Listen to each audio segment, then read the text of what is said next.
I appreciate everyone being here today. Our language is such an important thing to us. It identifies who we are. It identifies where we come from. It is tied to our land, to our people, and to our families. 4 years ago, I couldn't have stood up here and said my traditional prayer. Our current society doesn't really accommodate our ability to learn our language and to accept our language and to promote our language. That responsibility falls on each and every one of us. You know, when I first started as governor 5 years ago, our Tewa language program consists of only teaching our younger children, and at the time we were attempting to promote a program within our early childhood center with regards to immersion, and we continue to do that. However, it was a struggle then and it is a struggle now. And with that being said, our prayers hadn't been said in our council meetings for many, many years, nor had it been said in our opening statements or our opening prayers when it came to events like this or events with our other Native people. My parents are traditional speakers. I grew up around our language, and I grew up around people who spoke the language. I grew up very traditionally. I grew up not only in Posuage, which is Pojoaque, but also in Okeawinge and Kapoawinge, which is San Juan and Santa Clara Pueblo. Matter of fact, I received my native names from Okeawinge, where I received my Wopo.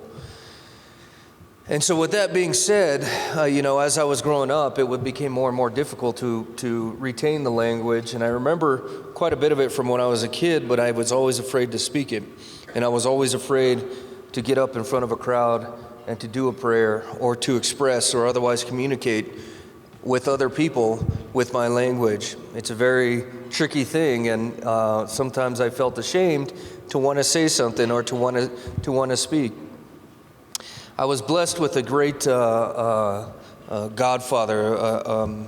Nambi Popot, John. His name is John, and I went to him a few years ago and I said, "Look, Matt, I'm struggling here, and I really want this language to take off. I really want the blessings to come back to the Pueblo. I really wish good health and long life on my people, but I feel like I'm doing a disservice if I can't do it in our native language." He took me under his wing, and we met for once a week, for many, probably a couple of years, I would say. And I struggled, but I began to understand. And I began to understand the little nuances involved in speaking and the traditional ways and the customary ways of doing things, whether it was as small as greeting your elders first or, understanding the directions and which comes first, understanding who we pray to, understand where we expect our prayers to go to and who we expect them to go to. He was able to teach me these things, so it was a kind of a larger understanding of what our prayers mean and what our language meant. And with that being said, it brought perspective that I never even had before with regards to leadership and with regards to my people. It helped me to understand where our blessings come from and how our prosperity comes to us. It helped me to understand our feelings and the way we should treat people.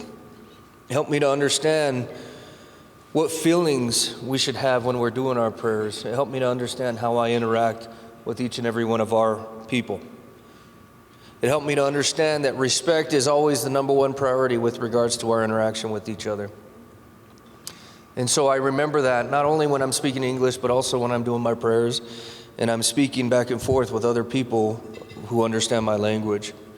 It was definitely an interesting time to come out. When I first started my prayer, I remember sitting there shaking because I was so nervous to do it in front of my people, in front of my council.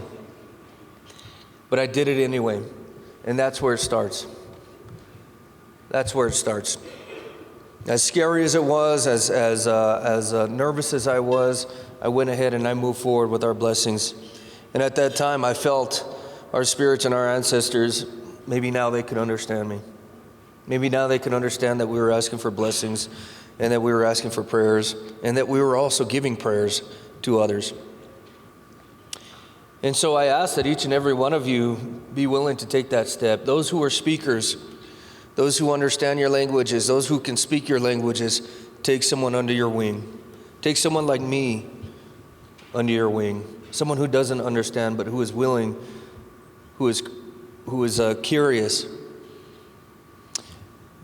It takes people like you to spread our language. It takes people like you that to keep our languages surviving. For those that can't speak your language, don't give up hope. You are who you are. We are natives, and we know where we're from and where we come from. Take this first step and ask someone. Reach out for help. Extend your hand and say, I don't understand. I think in society, we're expected to always know what's right and what's wrong, and we're afraid to admit when we don't understand something. When it comes to our language and our growth and our ability as people to maintain our culture and our way of life, we have to be willing to say, I don't understand, can you help me? And those that do understand, you have to be willing to show us the path. So I appreciate everyone being here today. This conference is amazing, and I was just thinking this morning as I was walking in, I remember walking in and knowing very few words of my own language, and today I understand a lot more, and I understand a lot of my traditional ways that I let go of as a young man. I've regained them, and I'm hoping to do my best as a tribal leader to set an example, but to also spread it to all of our kids and to all of our adults. Although it starts with our young kids and it starts with our children, we as adults must take the responsibility of learning the language ourselves. We have to take the responsibility of carrying our language forward and passing it forward to our kids.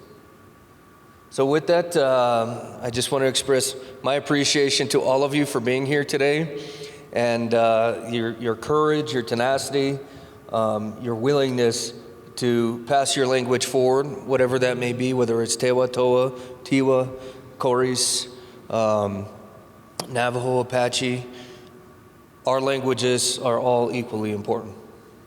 So with that being said, please enjoy the conference and enjoy your languages. Please enjoy your discussions back and forth. And as I said in my prayer, may you all be blessed with good health and long life, and may that grab a hold of you and stay with you. Kunta mo ha parikibo.